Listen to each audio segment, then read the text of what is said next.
క్రైస్తలాడు అందరికీ తండ్రి కుమార పరిశుద్ధాత్మ త్రియేక నామంలో మీ అందరికీ నా హృదయపూర్వకమైన వందనాలండి. ఈరోజు దేవుని వాక్యంలోనికి వెళ్ళినట్లయితే దానియేలు రాసిన గ్రంథము 12వ అధ్యాయము 3వ వచనం అండి. బుద్ధిమంతులైతే ఆకాశ మండలములోని జ్యోతులను పోలిన వారే ప్రకాశించెదరు. నీతి మార్గమును అనుసరించి నడుచుకున్నట్లు ఎవరు అనేకులను త్రిప్పెదరో వారు నక్షత్రముల వరి నిరంతరమును ప్రకాశించెదరు. ఇక్కడ దేవుని వాక్యం ఏం సెలవిస్తుందంటే, బుద్ధిమంతులైతే ఆకాశ మండలంలోని జ్యోతులను పోలిన వారే ప్రకాశించెదరు. ఎవరు ప్రకాశిస్తారని దేవుని వాక్యం సెలవిస్తుంది? బుద్ధిమంతులంట. ఆకాశంలోని జ్యోతుల వలె వారు ప్రకాశిస్తారంట. నీతి మార్గమును అనుసరించి నడుచుకున్నట్లు ఎవరు అనేకులను త్రిప్పుదురో, నీతి మార్గంలో నడుస్తూ అనుసరిస్తూ ఎవరైతే అందరినీ అనేకులను యేసయ్య వైపు తిప్పగలుగుతారో వారంట నక్షత్రముల వలె నిరంతరము ప్రకాశించెదరు అని దేవుని వాక్యం సెలవిస్తుంది. ఎందరైతే అనేకులను దేవుని వైపు తిప్పుతారో వారు నక్షత్రము వలె ప్రకాశిస్తారని దేవుని వాక్యం సెలవిస్తుందండి. అయితే ఈ చిన్న నా యూట్యూబ్ పరిచర్య కానివ్వండి, పెద్ద పెద్ద సభలు కానివ్వండి, చర్చిల్లో పాస్టర్స్ చేసే ఏ సేవ అయినా సరే ఆత్మలు రక్షించాలని, దేవుని కోసం అనేకులు తిప్పాలని, ఆత్మలు సంపాదించాలనే కదండి.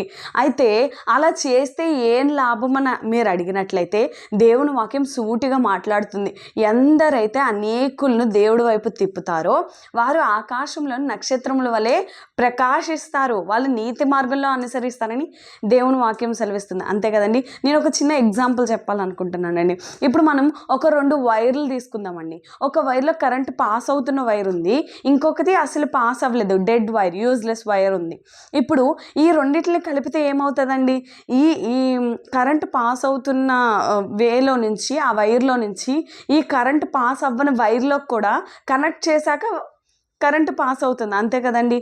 అలాగే మనం కూడా ఎవరి జీవితాలు అయితే ఇంకా క్రీస్తు లేడో, ఇంకా తండ్రి ఎవరో తెలియదో, ఇంకా అసలు క్రైస్తత్వం అంటే ఏంటో తెలియకుంటారో వాళ్ళకి మనం చెప్పడం ద్వారా మన ద్వారా వారికి క్రీస్తు తెలియపరచబడతారనమాట.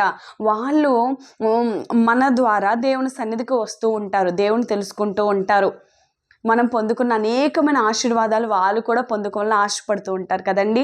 అయితే దేవుని వాక్యం ఇంకా ఏం సెలవిస్తుందంటే, మీరు వెలుగుతో అనేకుల్ని వెలిగించాలి, మనం మండుతో అనేకుల్ని మండించాలి. అది దేవుని వాక్యం సెలవిస్తుందండి.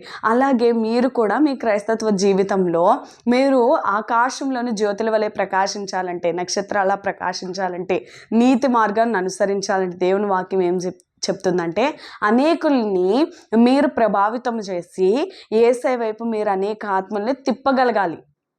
అప్పుడు మీరు ప్రకాశిస్తారని దేవుని వాక్యం సెలవిస్తుంది.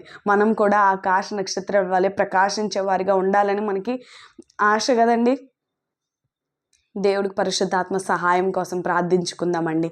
ఆయన మనకు ఖచ్చితంగా అలాంటి బలమును, ఎలా ఇతరులను దేవుడిని నడిపించాలో మార్గాన్ని, ఎలా మాట్లాడాలో, ఎలా దేవుని గురించి చెప్పాలో, ఎలా ప్రేమించాలో, ఎలా క్రీస్తు ప్రేమని చాటాలో, ఇదంతా కూడా మనమైతే మనుషులుగా చెప్పలేము. కానీ పరిశుద్ధాత్మ దేవుడు మనకు సహాయం చేస్తే మనం మాట్లాడే ప్రతి మాట కూడా ఎదుటి వ్యక్తులకి ప్రభావితం చేయబడుతుంది, అట్రాక్ట్ చేయబడుతుంది, నిజమైన దేవుని తెలుసుకునే గలిగేలాగా ఉంటుంది. రోషము కలిగిన దేవుని గురించి చెప్పగలుగుతాము, పాపం ఎరుగని దేవుని గురించి చెప్పగలుగుతాం కదండి. ప్రార్థన చేసుకుందాం. ప్రేమగల తండ్రి, దయగల దేవ, కృపగల ప్రభా, నాయన నీ బంగారు పాద పుష్పములకు నీకు వేలాది కోట్లాది స్తోత్రాలు, వందనాలు నా దేవా. యేసయ్యా, ఇంకా ప్రభా నాయన మేము అనేకుల్ని నాయన నీ వైపు తిప్పలేకుండా ఉన్నామేమో ప్రభా. నీ శక్తిని అనుగ్రహించు ప్రభా, నీ జ్ఞానం అనుగ్రహించు తండ్రి. నాయన సువార్త ఎలా చేయాలో మాకు నేర్పించండి. ఎందుకంటే నీ వాక్యం సెలవిస్తుంది కదా ప్రభా, నాయన ప్రార్థన చేయకపోవడమే పాపం అన్నావు, నాయన సువార్త చెప్పకపోవడమే పాపం అన్నావు కదా ప్రభా. యేసయ్యా, అనేకులు నీ గురించి చెప్పే భాగ్యం, ధన్యతను మాకు అందరికీ అనుగ్రహించండి నాయన. యేసయ్యా, ఈ అంచె కాలంలో, రాకడ దినాల్లో నీ కోసం నిలబడడానికి శక్తి సామర్థ్యాలు మాకు అనుగ్రహించండి నాయన. అట్టి వారు నాయన ఆకాశముల నక్షత్రముల వలె, జ్యోతుల వలె ప్రకాశించదని నీ వాక్యం సెలవిస్తుంది. ఈ వాక్యము నాయన మా జీవితాలు ఫలించడానికి కృప చూపించి సహాయం చేయమని త్వరగా రాని నజరుడైన క్రీస్తు నామములో ప్రార్థించి బ్రతిమాలి వేడుకుంటున్నాం తండ్రి. ఆమెన్. ఏసు రక్తమే జయం, సిలువ రక్తమే జయం. ఏసు నామం సంపూర్ణ విజయం, అపవాదిగణత నాశనం కలుగును గాక. ఆమెన్. హల్లెలూయా, హల్లెలూయా, హల్లెలూయా. మిమ్మల్ని మీ కుటుంబాల్ని దేవుడు బహుగా దీవించును గాక. ఆమెన్.